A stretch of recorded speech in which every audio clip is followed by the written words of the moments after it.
Am I the a-hole for exposing my ex to his mother about our kids? I, 45 female, am currently divorced from my ex Thomas, 47 male of 30 years. We ended up seeing a lawyer to help with dividing stuff. Everything was pretty much wrapped up, till he said he no longer wanted any part of our kids' lives, 5 male and 12 female. I didn't argue with him about it since I already know what it's like having a parent who doesn't want you around or wants to be in your life. I asked what he wanted me to tell the kids, and he just said, "Whatever you think is best, I don't care. I don't want to parent anymore." Everything was in agreement and signed with no fuss. A few weeks later, I got a call from my ex-mother-in-law asking if we could meet each other. When I came over, she broke down crying and begging to let my ex see his kids again. I was confused about what she meant because not once did he contact me after meeting the lawyer. She went on about how my ex said he really missed them and that I was just a petty witch for taking full custody. Also that he was crying for days about it. I told her my version of events and she called it BS, saying her son wouldn't lie like that, especially not about his kids. Then I decided to call him in front of her. He didn't know she and I were meeting that day. I said, "Hey, 5 male has a soccer game in a few days," which he did, and I was wondering if you wanted to go. I know he'd really love it and be happy to see you. He instantly said, "No, I already said I'm not doing this anymore." I raised my voice a bit saying, "Well, what about holidays and birthdays? Because we never discussed any of it and your family might want to see them." He just said, "My family already thinks the kids aren't mine anyways, so it doesn't matter." I asked, "Well, how do you think this is going to affect Denise, his mom? She's over the moon about them." He just said, "She loves me more than the kids, so I doubt this will be an issue for her." After a bit more talking, we finally hung up. Ex-mother-in-law was straight-faced and nodded at everything that just happened, saying, okay." She asked me to leave and said we would be in touch. Later that day, I got a call from my ex saying how it's my fault he was kicked out of his mom's house and possibly will be taken off her will. Also, that none of his family members will talk to him because of what ex-mother-in-law heard. He threw a lot of insults at me before I hung up, and now him and his mates keep calling and texting me. Even my friend is saying I shouldn't have said anything in the first place, and I ruined his life. Now for the top comments. Not stay home. He had the right to sign off his rights. He did not have the right to paint you in a bad light and make you look to be at fault and evil/manipulative.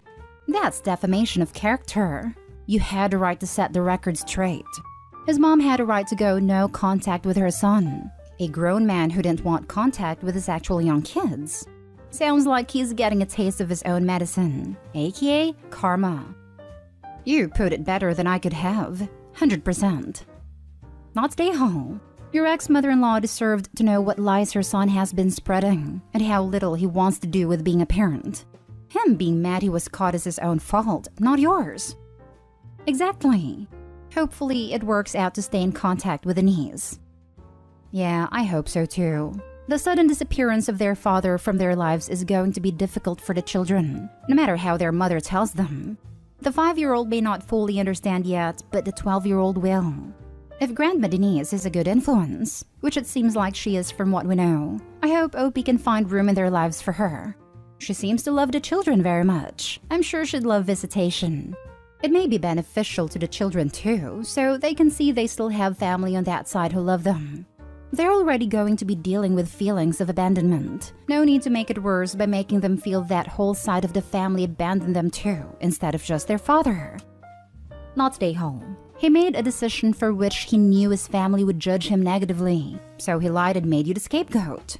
You didn't go seeking out his family to tell them what he'd done. You were blindsided by the whole thing. No way were you obligated to carry that water for him. Not at all. I can't understand how anyone would ever take his side in this. He abandoned his children, blamed you, and now is angry that his malfeasance and subsequent lies have been found out. If I were you, I'd reach out to ex-mother-in-law and see if she would be interested in seeing the kids and maybe having a relationship with her. Unless there are toxic things about her you haven't included. It seems like she'd love to see them, and I'll bet they miss their grandma as well. Next story. Am I the a-hole for not allowing my mother-in-law in the delivery room? I'm 18 and this is my first baby. I'm getting induced on Tuesday. I live with my fiancé, male 21, and his mother, female 37. We live in a converted area behind our house. It was a garage, but was flipped into a studio apartment. My fiancé and I have been together for 2.5 years now, and I have lived here for a little over a year.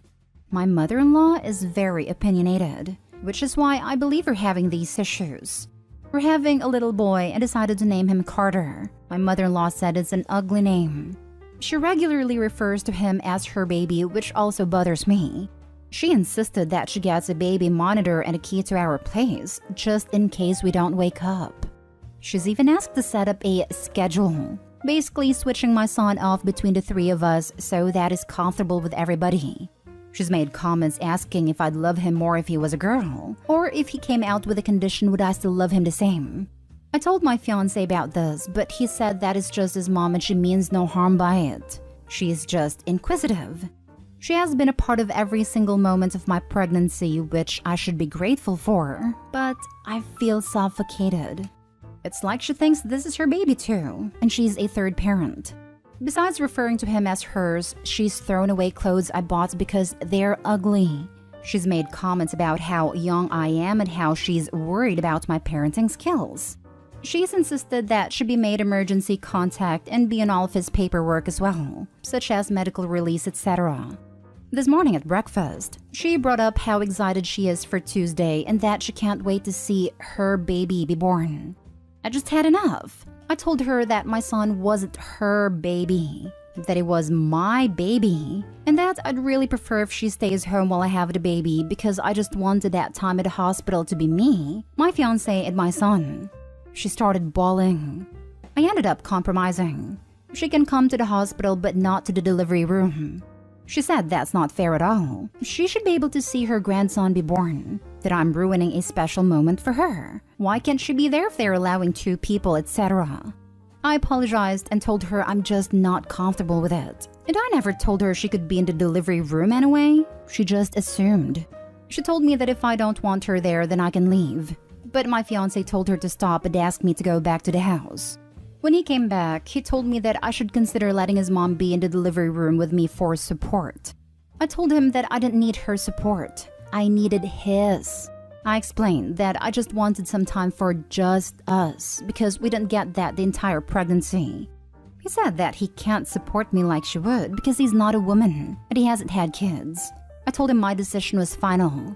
All he said was she's gonna be really upset and that I should have made it explicitly clear from the jump that she wouldn't be in the delivery room.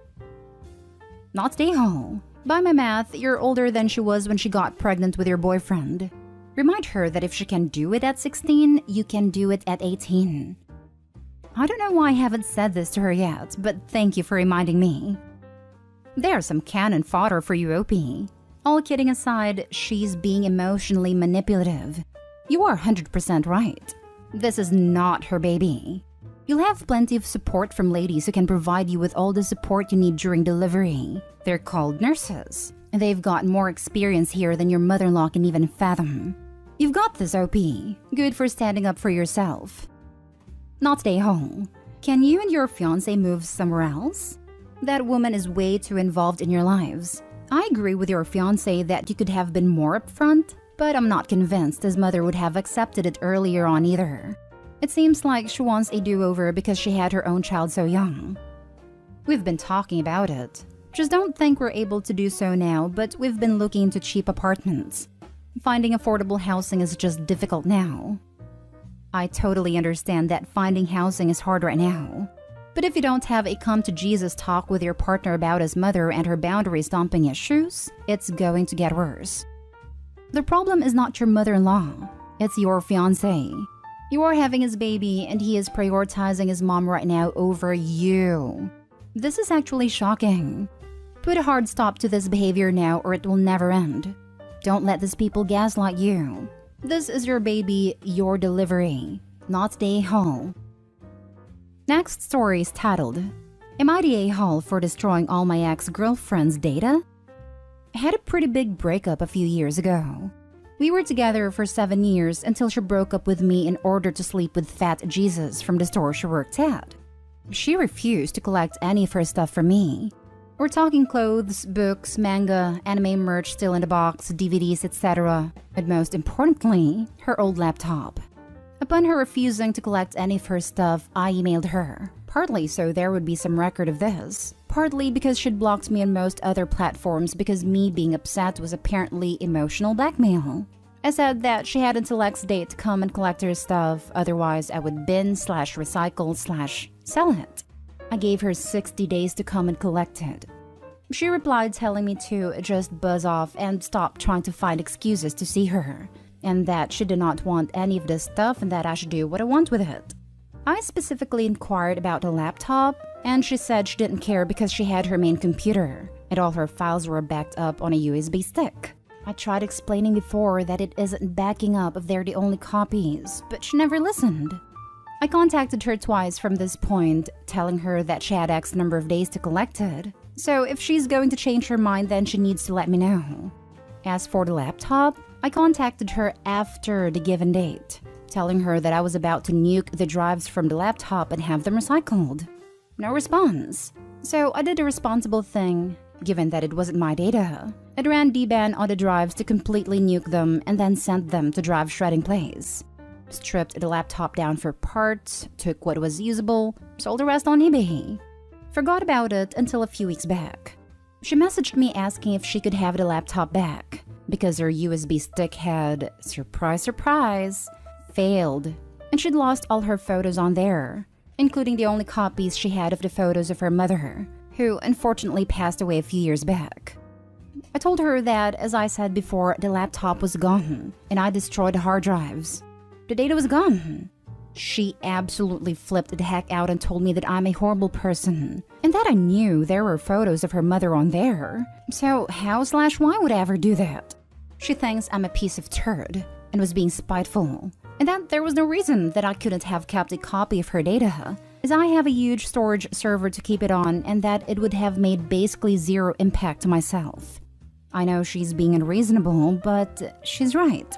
I have around 96 terabyte of storage on my server. I could have stored her entire laptop's worth of data 100 times over and not even notice. There was no reason for me to not do so other than me not wanting to. I absolutely 100% could have kept the data after destroying the laptop. Am I the a-hole for not holding on to the data at absolutely zero inconvenience to myself, knowing exactly what was on there? Now for the comments. Not the a-hole. You gave her every possible warning and opportunity to come collect her stuff before you got it out of your life. Her not choosing to take that seriously is on her, as is not taking basic data backup security measures on her own. Frankly, I'm not sure how much you even believe she's genuinely out of luck, versus this being some kind of mind game. Regardless, though, it's not your problem, so take advantage of not having any reason to be in contact anymore and keep moving forward with your life. Oh, sorry, I should clarify. The deadline was a few years ago now. I must have missed that out. Had to cut a lot out to be within AITA's 3,000 character limit. She just got back in contact with me, apparently expecting me to have held onto the data since 2018. I'd honestly forgotten about it, and pretty much her, until she got back in contact. I could have stored her entire laptop's worth of data 100 times over and not even notice. There was no reason for me to not do so other than me not wanting to. That is 100% a valid reason not to keep the data. Keeping it would mean holding on to the relationship and always having her in the back of your mind. Absolutely unhealthy in the context of moving on from a bad breakup. Not the a-hole. If you nuked them right away, I could see her point. But giving someone 2+ months to collect their stuff and then not doing it simply because she didn't want to means that is her fault. Yeah, plus I feel like not nuking them would have been irresponsible. I certainly wasn't going to keep the physical drive sitting around. I've had a huge clear out over the last few years, throwing out a lot of old crap. My ex's old computer certainly wasn't going to be spared, and just binning it without sanitizing the data in any way would just have been putting her data at risk. Now for the last story. Am I the a-hole for getting mad at my wife's gender reveal prank and ruining the party? My wife is currently pregnant and we are the proud parents of a 2-year-old girl. To be completely honest, this is an accidental pregnancy. I love being a dad, but our marriage hasn't been good for a while, so we didn't mean to bring another child into it. We had a small gender reveal party at our house. There was a small cannon which was going to shoot out blue or pink powder. When my wife took the thing to aim it, she shot the powder all over me on purpose. I was pissed and just turned to glare at her. She immediately looked uncomfortable and tried to laugh. Everyone seemed put off by me not laughing, and a couple people told me to lighten up. I still didn't laugh and just stood there deadpan. I could see my wife getting more and more uncomfortable. When we were away from the crowd, I asked why the heck would she do that? And she got defensive and said it was a prank and she thought it would be funny. I told her she knows I don't like idiotic pranks, and it wasn't. She demanded to know how I could just stand there like that and humiliate her, and I replied that I really don't care if she was humiliated because she chose to behave like that. She began to cry and said she wants to be in a relationship where they can play pranks, and it wasn't a big deal. I've gotten a lot of crap from a few family members, especially her dad, about how I overreacted and made a party uncomfortable. Edit for everyone asking, we are having a boy. Everyone sucks here for having a gender reveal party. And everyone sucks here for being miserable in their relationship and still bringing an innocent kid into this mess. Troubled relationships and divorces happen. What makes or breaks it is how they proceed to find a healthy balance. The mother might have wanted to keep the kid either way. As long as the parents manage to treat each other with respect, the kids will be fine. Everyone sucks here. Y'all need a therapist or a divorce. Or she needs to respect boundaries. She does, but the way he talks about her oozes with contempt. That's the thing you can't come back from. They need a therapist to get them through this pregnancy. I'm betting divorce anyway. Not stay home. I don't know your wife, but I doubt if the roles were reversed, she would think it was funny. I also don't think your guests would have defended you. 100% guarantee that if he was the one aiming the cannon at her, he would have gotten nothing but crap from other people. I hope he didn't react well at all to this, but the wife gets a pass? Just because she's pregnant? Honestly, her little prank reeks of passive aggression. Again, he should have handled it better, but that was an awful thing for her to do. Everyone sucks here. I wouldn't enjoy that either. If she wants to be with someone who likes that stuff, she shouldn't be with you. Forcing you in front of everyone so you'd have to give her the reaction she wants, or so she thought, is super manipulative. I don't understand people who get off on others' distress or ridiculousness, let alone publicly. But you, sir, sound aggressive and intimidating in manner, like you're trying to shame her out of behavior you don't like. I don't care if you were humiliated because you chose to behave like that. There's no way to talk to anyone, let alone your wife. Just because you don't like it doesn't mean she's inferior because she does. It's just a difference of opinion. Your high-handed, morally superior manner is also evidently achieving nothing but making her dig her heels in. She wants someone who likes stupidity. You want someone who will obey you. Neither of you is happy. Why y'all got married in the first place is beyond me. What a toxic couple.